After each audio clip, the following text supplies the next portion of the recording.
Magnetotherapy जो है वो हमारे इंडिया का ही हमारे भारत की एक प्राचीन चिकित्सा पद्धति है। एक थेरेपी देने का ट्रीटमेंट देने का एक तरीका है, जो कि बहुत पुराना है। इवन उसका अथर्ववेदा में भी वर्णन मिलता है। मैग्नेट एक्चुअली क्या होता है? एक पत्थर के जैसा ही होता है, उससे चिकित्सा। बट उसमें क्या होता है मैग्नेट में एक अलग तरह के एक एनर्जी होती है, एक इलेक्ट्रिकल एक मैग्नेटिक एनर्जी, जिसकी वजह से हम बॉडी के डिसीजेस को हील कर सकते हैं। क्योंकि चुंबक, जिसको हिंदी में इसको चुंबक बोला जाता है, ऐसा माना जाता है कि चुंबक में डिसीजेस को क्योर करने का, बॉडी को हील करने के गुण होते हैं। मेडिकल मेडिसिनल प्रॉपर्टीज इसमें होते हैं, इसकी वजह से इसको यूज किया जाता है। हाउएवर इसका कोई बेस नहीं है, साइंटिफिक बेस इस मैग्नेटोथेरेपी का नहीं है कि मीन्स ये कैसे बॉडी में ठीक चीज़ों को ट्रीट करता है, कैसे हील करता है। इसका कोई साइंटिफिक बेस अब तक प्रॉपर नहीं मिला है, लेकिन ऐसा माना जाता है कि इसके यूज से बहुत सी बीमारियां ठीक हुई हैं और होती हैं। इसीलिए लोग अभी भी इसको काफ़ी बड़े लेवल पे अलग-अलग तरीके से इस्तेमाल करते हैं मैग्नेटोथेरेपी को। अ, ऐसे माना जाता है कि बॉडी में जो देखो, आयुर्वेदा जो है वो क्या मानता है, और ऐसे भी कि बॉडी में जो डिसीज़ होते हैं वो किस वजह से होते हैं, कोई सेल्स के मतलब डीएक्टिवेट हो जाने की वजह से, वो प्रॉपर एक्टिव ना हो, अपना काम ठीक से ना करे, या फिर क्या होता है बॉडी में टॉक्सिक मटेरियल्स के एक्यूमुलेट हो जाने की वजह से। मतलब आयुर्वेदा मानता है कि बॉडी में अगर कहीं टॉक्सिक मटेरियल है, इम्प्योरिटीज अगर जमा हो जाते हैं, तो वहाँ पे कोई ना कोई डिसीज होगा, वहाँ पे पेन होगा, या कोई भी दूसरे कोई भी डिसीज हो सकते हैं। डिपेंड करेगा वो किस पार्ट पे है, बॉडी के किस पोर्शन पे या किस ऑर्गन पे वो टॉक्सिन्स जो है या इम्प्योरिटीज एक्यूमुलेट हुए हैं। तो ये रीजन होता है बीमारियों का। तो मैग्नेट क्या करता है, मैग्नेट जब बॉडी के कांटेक्ट में आता है, जब भी बॉडी के कांटेक्ट में उसको किसी तरीके से लाया जाता है, तो वो उसमें जो तरंगे होती हैं, जो एनर्जी वो जनरेट करता है, जिस तरह की एक मैग्नेटिक एनर्जी वो जनरेट करता है, उसकी वजह से क्या होता है, बॉडी में जहाँ पे भी वो निगेटिविटी या बोलिए कि निगेटिव एनर्जी जो एक्यूमुलेट हो गई है, जो जो कि इम्प्योरिटीज जो हमने बात की, मतलब एक मैल या कचरा जो बॉडी में कहीं जमा हो गया है, गंदगी, उसको क्लीन करने का काम करता है वो मैग्नेट के अंदर जो मैग्नेटिक फील्ड है, वो उसमें जो तरंगे निकलती हैं, वो उसको रिलीज करने का काम करता है, उस गंदगी को, उस इम्प्योरिटीज को। तो इस सिद्धांत पे मैग्नेटोथेरेपी काम करती है। और जो डेड सेल्स की बात हुई थी, अगर डेड सेल्स वाला कुछ है, तो डेड सेल्स को रीजनरेट करने का काम करता है, मतलब ये उनको एक पुनर्जन्म देता है कि फिर से वो अपना काम प्रॉपरली करने लग जाते हैं। क्योंकि वो तरंगे, वो जो एनर्जी जनरेट हुई है, वो क्या करती है, वाइब्रेशंस, एक लाइक का वाइब्रेशन जनरेट करती है। ऐसे माना जाता है कि हमारी जो यूनिवर्स है ना, उसमें भी एक मैग्नेटिक फील्ड है पूरे यूनिवर्स में, और हमारी बॉडी में भी वही सेम चीज़ है। तो अगर जब हमारी बॉडी में वो कहीं पे वो कम हुआ है, तो उसको बैलेंस करने का काम कैसे करते हैं कि बॉडी में मैग्नेटिज्म या वो तरंगे कम हुई हैं, तो हम आर्टिफिशियली बॉडी को वो प्रोवाइड करते हैं, है ना? तो इस तरीके से काम करती है मैग्नेटोथेरेपी। तो क्या करता है, जैसे कि हमारी बॉडी से एक तरह से नेगेटिव एनर्जी को बाहर निकालने का काम करती है। तो एक होलिस्टिक वे में एक ट्रीटमेंट करने का एक तरीका है ना? और magnet therapy is a clinical system in which human ailments are treated and cured through the application of magnet to the body of the patient. Patient की बॉडी पे डिफरेंट डिफरेंट वे में अलग अलग तरीकों से मैग्नेट को contact में लाया जाता है, और डिसीजेस को उसके थ्रू क्योर किया जाता है। It is the simplest, cheapest and entirely painless system. इसमें कोई बहुत ज़्यादा खर्चा नहीं होता, बहुत ज़्यादा बड़ी एडवांस टेक्नोलॉजी की ज़रूरत नहीं होती है इसमें। इसके अलावा पूरी तरह से पेनलेस है, इसमें कोई पेन नहीं होता, और इसका जो तरीका है, इसका जो मेथड है, वो एकदम ही सिंपल है, और चीपेस्ट जो हमने बात की कि बहुत ज़्यादा खर्चा इसमें नहीं होता। और इसके अलावा इसके कोई साइड इफ़ेक्ट्स नहीं होते हैं, बहुत माइनर सी कुछ चीज़ें हैं ध्यान रखने वाली, अदरवाइज़ का कोई साइड इफ़ेक्ट नहीं है। In other words magnetic field therapy, मतलब इसमें क्या कहते हैं, एक मैग्नेटिक फील्ड तैयार किया जाता है वो अफेक्टेड पोर्शन के आसपास। तो it uses different kind of magnets on the body to help boost your overall health. इसमें क्या किया जाता है मैग्नेटोथेरेपी में, एक मैग्नेटिक फील्ड उस अफेक्टेड पोर्शन पे तैयार की जाती है अलग अलग टाइप के मैग्नेट यूज करके। वो डिपेंड करेगा कि डिसीज किस टाइप का है, तो किस तरह का मैग्नेटोथेरेपी देना है, और ओवरऑल हेल्थ को बूस्ट करने की कोशिश की जाती है इसके थ्रू। तो ये तो बात हुई इंट्रोडक्शन की magnetotherapy, magnet and the therapy, मतलब मैग्नेट के थ्रू किया जाने वाला ट्रीटमेंट। अब इसमें मैग्नेट जो यूज़ होते हैं वो कौन से टाइप के होते हैं? इसमें मेनली 2 टाइप के मैग्नेट, मतलब मैग्नेट कितने टाइप के होते हैं? मैग्नेट 2 टाइप का होता है। एक तो प्योर या जिसको ओरिजिनल बोला जाता है, दूसरा होता है आर्टिफिशियल। अब जो जो प्योर या ओरिजिनल जो मैग्नेट होता है, वो एक स्टोन के फॉर्म में, पत्थर के फॉर्म में, रॉक के फॉर्म में मिलता है। लेकिन उससे हम थेरेपी नहीं दे सकते, बिकॉज़ थेरेपी देने के लिए थेरेपी देने के लिए हमको उसके डिपेंड करेगा कि हमको उसकी पावर कितनी रखनी है, ज़्यादा या कम। उसमें उसकी पावर को कम या ज़्यादा फ्रीक्वेंसी उसकी कितनी रखवानी है। तो ये ओरिजिनल में पॉसिबल नहीं होता। इसीलिए जो सेकंड टाइप का होता है आर्टिफिशियल, उसको यूज़ किया जाता है थेरेपी देने के लिए, बिकॉज़ उसकी पावर को हम कम या ज़्यादा कर सकते हैं। डिपेंड करेगा पेशेंट और उसकी डिसीज़ पे कि कितना फ्रीक्वेंसी, कितना पावर उसका रखना है। तो ऐसे 2 टाइप के मैग्नेट होते हैं, ओरिजिनल एंड आर्टिफिशियल। उसमें से आर्टिफिशियल को यूज़ किया जाता है थेरेपी के लिए। अब रहेगी बात कि मैग्नेटोथेरेपी में जो आर्टिफिशियल मैग्नेट यूज़ किया जाता है, उस मै आर्टिफिशियल मैग्नेट से कितने टाइप की थेरेपी पॉसिबल है? तो वो है तो वो है 3 टाइप्स का। First one is static magnetic therapy, static, दूसरा electromagnetic, and the third one is magnetic therapy with acupuncture. तो पहला था स्टैटिक, दूसरा electromagnetic, and the third one is magnetic therapy with acupuncture. तो पहले वाले को समझते हैं, मतलब ये टाइप्स हो गए मैग्नेटोथेरेपी के। So the first one is a static magnetic field therapy. इसको समझ लेते हैं। स्टैटिक में क्या होता है? In this you touch a magnet to your skin, somehow you might wear a magnetic bracelet or other magnetic jewelry। इसमें क्या किया जाता है, अफेक्टेड जो पोर्शन है, जैसे कि कहीं पेन है, कहीं कुछ प्रॉब्लम जहाँ पे भी है, उस अफेक्टेड पोर्शन पे स्टैटिक मैग्नेटिक फील्ड तैयार करने के लिए क्या करते हैं जनरली, जैसे कि रिस्ट में पेन है या पूरे हाथ में कहीं कुछ पेन है, समथिंग आर्थराइटिस वगैरह का प्रॉब्लम होता है, तो क्या करते हैं जनरली ब्रेसलेट्स वगैरह पहने जाते हैं, जिससे कि मैग्नेट ज़रूरी नहीं कि वो हाथ पे ही असर करेगा, उसके जो तरंगे हैं, उसकी जो एक मैग्नेटिक फील्ड है, वो पूरी बॉडी पे रेडी हो जाएगा, पूरी बॉडी पे काम करना स्टार्ट करेगा स्लोली, क्योंकि वो जो मैग्नेट है जो बॉडी में कम हुआ है, वो बॉडी में बैलेंस होने लगेगा। तो इसके लिए जनरली क्या किया जाता है, मैग्नेट के ब्रेसलेट्स पहने जाते हैं या फिर कोई दूसरी ज्वेलरी को पहना जा सकता है। You could also sleep on a special mattress pad with a magnet in it. इसके अलावा आजकल मैट्रेसेस वगैरह भी मिलते हैं जिनमें मैग्नेटिक फील्ड तैयार की हुई वाला इफेक्ट होता है, और मैग्नेट उसके पैड्स वगैरह भी मिलते हैं जिनमें मैग्नेट होता है। तो इस तरह से स्पेसिफिक पोर्शन को मैग्नेटिक फील्ड प्रोवाइड की जाती है। इसके अलावा इलेक्ट्रोमैग्नेटिक थेरेपी, इसमें इलेक्ट्रिक का भी यूज़ किया जाता है। The magnet you use here have an electric charge, उसमें इलेक्ट्रिकल चार्ज होता है। Treatment with electromagnetic therapy usually comes through an electric pulses, इसमें इलेक्ट्रिक का भी यूज़ होता है। अगर दोनों का कॉम्बिनेशन के साथ यूज़ किया जाए तो ये इलेक्ट्रोमैग्नेटिक थेरेपी कहलाती है।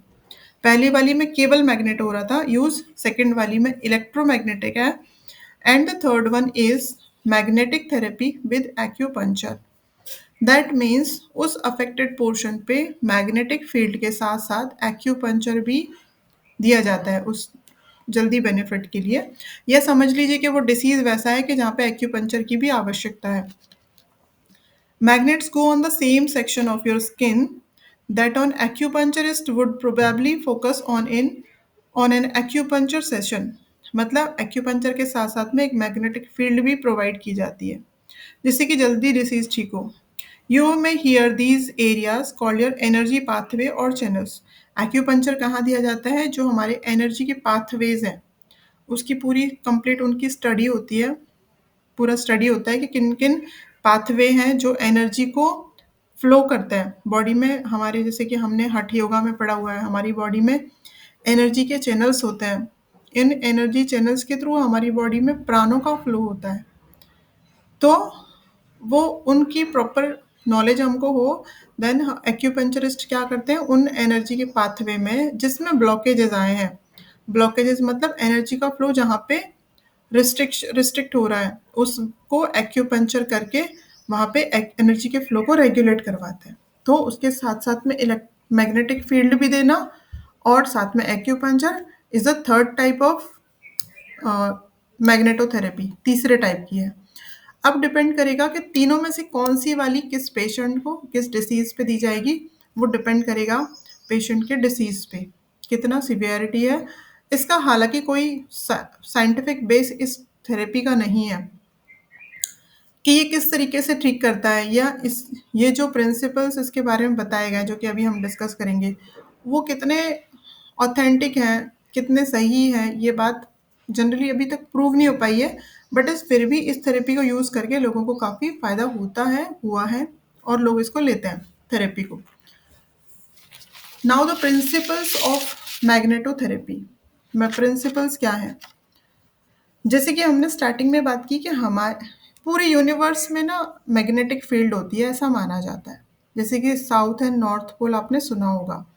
तो एक मैग्नेटिक जो फील्ड है वो पूरे यूनिवर्स में है. उसके अलावा हमारी बॉडी में भी एक मैग्नेटिक फील्ड होती है.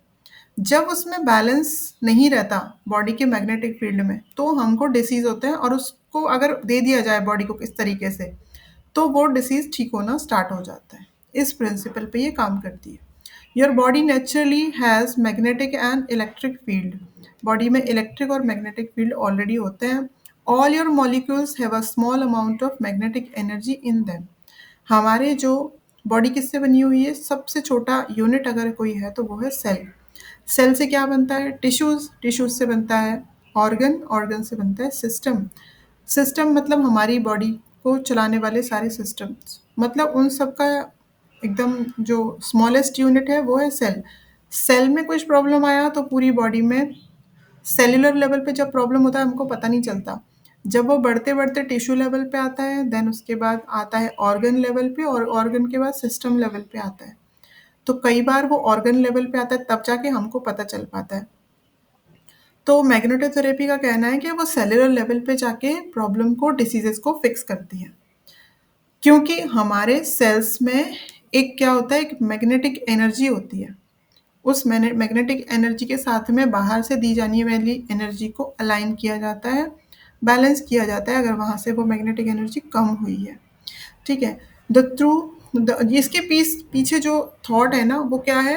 The thought behind this therapy is that certain problems happens because your magnetic field are out of balance. Body का जो मैग्नेटिक फील्ड है वो जब आउट ऑफ कंट्रोल हो जाता है आउट ऑफ बैलेंस हो जाता है बैलेंस नहीं रहता उसमें किसी कारण से तब क्या होता है तब उसको एक मैग्नेटिक फील्ड की ज़रूरत होती है. If you put a magnetic field near your body, it's believed things will go back to normal. तो क्या बोला जाता है अगर वहाँ पे कुछ ऐसा इम्बैलेंस आया है उस मैग्नेटिक फील्ड में बॉडी के अंदर तो क्या इनके अकॉर्डिंग क्या है मैग्नेटोथेरेपी के अकॉर्डिंग कि वहाँ पे जो इम्बैलेंस आया है उसको बाहर से मैग्नेट का फील्ड देके बैलेंस किया जा सकता है. इस प्रिंसिपल पे ये काम करती है. तो हमारी बॉडी क्या होगी things will go back to normal. हमारी बॉडी और उसमें जो इम्प्योरिटीज़ हैं वो रिलीज हो जाएंगे. सेल्स जिन्होंने काम करना बंद कर दिया है वो नॉर्मल हो जाएंगे. इस तरीके से मैग्नेटोथेरेपी में माना जाता है. Universe has also magnetic field. Universe में भी एक मैग्नेटिक फील्ड है. ये हुई प्रिंसिपल्स की बात. Now the benefits of magnetotherapy. Benefits क्या होते हैं किन-किन चीज़ों में बहुत जहाँ पे बहुत पेन हो किसी पोर्शन पे, किसी को स्पाइन में, बैक में, कमर दर्द, बैक में बहुत ज़्यादा पेन होता है, सर्वाइकल एरिया, किसी को हेडेक, माइग्रेन होता है, किसी को हाथों-पैरों में, घुटनों में बहुत दर्द होता है। तो इस तरह के पेन में बहुत हेल्पफुल है। इसके अलावा अम, इसके अलावा और जैसे कि अर्थराइटिस वगैरह होता है, स्पॉन्डिलाइटिस, अर्थराइटिस इस टाइप की चीज़ों में भी काफ़ी हेल्पफुल देखा गया है। तो जैसे कि अर्थराइटिस पेन हुआ, वाउंड हीलिंग हुआ, इंसोम्निया में भी काफ़ी फ़ायदा देखा गया है। इवन डिप्रेशन वगैरह के पेशेंट्स को भी मैग्नेटोथेरेपी करवाते हैं बट साइंटिफिक बेस इसका नहीं है कि कैसे वो ट्रीट करता है डिप्रेशन को, नहीं पता बट दिया जाता है कहीं-कहीं पे। हेडेक, माइग्रेन, इंसोम्निया और इस तरह के काफ़ी सारे पेन में ये हेल्पफुल होती है। जैसे कि बताया गया पेन क्यों होता है?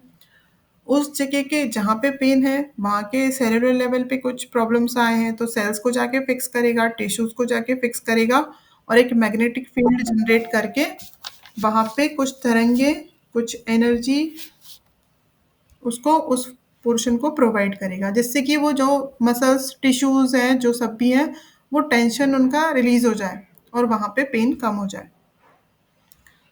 तो इस तरीके से मैग्नेटोथेरेपी काम करती है। बट अब जब कोई भी कितने भी थेरेपीज़ होते हैं, सभी में अच्छी बातें होती हैं, साइंटिफिक बेस नहीं है बट फिर भी लोग इसको यूज़ करते हैं। तो कॉन्ट्रा इंडिकेशंस क्या हो सकते हैं इसके अलावा? फ़ायदे तो हमने पढ़ लिए, प्रिंसिपल भी पढ़ा। कॉन्ट्रा इंडिकेशंस क्या हो सकते हैं? While it's generally safe for most people to wear low intensity static magnets, जैसे कि हम सुन लेते हैं और हमको दूसरों को देखते हैं कई बार कि इन्होंने मैग्नेट का एक जनरल एग्जांपल, अगर इन्होंने मैग्नेट का ब्रेसलेट पहना हुआ है, इन्होंने मैग्नेट का कोई और ऑर्नामेंट, ज्वेलरी है, आजकल बहुत टाइप का चीज़ें आती हैं, वो पहना हुआ है। तो अगर हम दूसरों को देखें लो इंटेंसिटी का अगर हम पहन लेते हैं स्टैटिक मैग्नेट्स, तो क्या होगा मतलब उतना कुछ हमको हमारे लिए कुछ हार्मफुल या बहुत ज़्यादा बेनिफिशियल हम नहीं बोल सकते क्योंकि उसका इंटेंसिटी काफ़ी लो है क्योंकि क्योंकि उससे उतना फ़र्क नहीं पड़ेगा लेकिन हम हाई इंटेंसिटी का बिना किसी से पूछे, बिना किसी के रिकमेंड किया हमको नहीं वेयर करना चाहिए। वो प्रॉपर थेरेपिस्ट से पूछ के फिर हमको करवानी चाहिए वो सब चीज़ें। क्योंकि क्या होता है मैग्नेटिक फील्ड जनरेट होती है, उसकी हमारे को कितनी आवश्यकता है, हमारी बॉडी का क्या रिक्वायरमेंट है, हो सकता है उनका रिक्वायरमेंट है बट हमारा रिक्वायरमेंट नहीं है। तो ये सारी चीज़ें थेरेपिस्ट से पूछ के फिर करनी चाहिए। तो इसीलिए बहुत ज़्यादा ऐसे पेनफुल कोई चीज़ नहीं है वो, लेकिन हमको खुद को इस्तेमाल करना है या नहीं है वो पूछना चाहिए। दूसरी चीज़, जो लोग पेसमेकर यूज़ करते हैं, जिनकी हार्ट की सर्जरी हो चुकी है, पेसमेकर यूज़ करते हैं, उनको ये थेरेपी नहीं लेना है। दूसरा हैव एन इंसुलिन पंप जो दमे के मरीज़ हैं, अस्थमा के पेशेंट और इंसुलिन जो लेते हैं मतलब डायबिटीज़ में इंसुलिन लिया जाता है, उन लोग को ये नहीं लेना है मैग्नेटोथेरेपी। इसके अलावा बहुत ज़्यादा किसी को कोई ऐसी डिसीज़ है बहुत ज़्यादा सीवियर कुछ है, वैसे में नहीं लेना है। प्रेग्नेंट लेडीज़ को बिल्कुल भी नहीं लेना है magnetotherapy. You should also take off any magnets before having an X-ray or getting an MRI. जब भी हम कोई एक्सरे करवाते हैं और जब भी कोई एमआरआई अपना टेस्ट करवाते हैं तो हमको किसी भी तरह का मैग्नेट अपने साथ नहीं इस्तेमाल करना चाहिए उस टाइम पे। तो इस तरह से हम क्या कंक्लूजन पे पहुंचते हैं ये सारी चीज़ें मैग्नेटोथेरेपी के बारे में डिस्कस करने के बाद में कि there have not been many studies on magnetic field therapy, मतलब इस पे कोई बहुत ज़्यादा रिसर्चेस, बहुत ज़्यादा स्टडीज़ नहीं हुए हैं, इसलिए अब तक के इसका कोई साइंटिफिक बेस नहीं है कि ये कैसे अपने प्रॉब्लम्स को, डिसीजेस को ट्रीट करता है, बट फिर भी इसका इस्तेमाल होता है, लोग उस थेरेपी को लेते हैं। उसका रीज़न क्या है कि वो कैसे उसे ठीक करते हैं, उसका कोई साइंटिफिक बेस नहीं है। For the most part there is no clear proof that is can treat any condition, इसका कोई प्रूफ भी नहीं है कि ये किसी डिसीज को 101% ठीक कर सकती है, ऐसा कोई प्रूफ या श्योरिटी मैग्नेटोथेरेपी नहीं देता। एक मिनट।